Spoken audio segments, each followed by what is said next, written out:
ఇవాళ సోదరులారా, రాజకీయ పార్టీలు వస్తూ ఉంటాయి, పోతా ఉంటాయి, నాయకులు వస్తూ ఉంటారు, పోతా ఉంటారు. కానీ ఈ దేశానికి స్వాతంత్రం తెచ్చిన పార్టీ మీ అందరికి తెలుసు.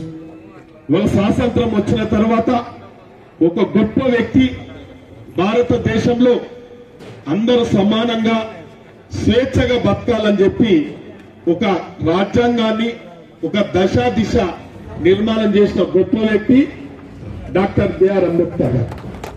ఇవాళ డాక్టర్ బిఆర్ అంబేద్కర్ గారు కన్న కలలను నిజం చేయాల్సిన బాధ్యత ఈ దేశ ప్రధానమంత్రి అనుకోండి, ఈ రాష్ట్ర ముఖ్యమంత్రి అనుకోండి, ఈ తాలూకా ఎమ్మెల్యేలు అనుకోండి, ఇవాళ అన్ని కులాలను, అన్ని జాతులను సమానంగా స్వేచ్ఛగా, అది సంక్షేమం అనుకోండి, అభివృద్ధి అనుకోండి, ఉద్యోగాలు అనుకోండి, సమానం కలిగించినప్పుడే, సమానత్వాన్ని రక్షించినప్పుడే ప్రతి జాతి, ప్రతి కులం, ప్రతి మనిషి, ఈ భారతదేశంలో ఉన్న ప్రతి పౌరుడు జీవితంలో మార్పు వస్తుంది. కాబట్టి ఆ దిశనే భారతదేశంలో ఉన్న ప్రజాస్వామ్య ప్రభుత్వాలన్నీ పనిచేసుకుంటూ వస్తా ఉన్నాయి.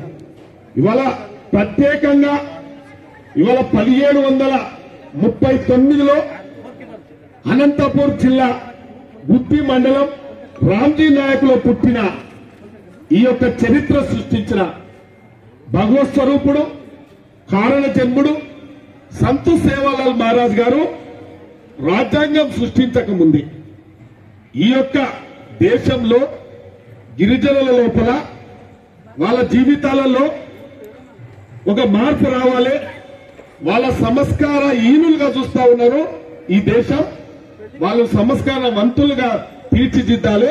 దానికి ఒకే ఒక కారణం, మూర్ఖుల్లాగా కాదు, శాకాహారులాగా గిరిజన తండాలు మారాలి, చదువుకోవాలని చెప్పి వాళ్ళు గత 400 సంవత్సరాల కిందటనే వారు ప్రవచనాలు వాళ్ళు ప్రబోధించడం జరిగింది.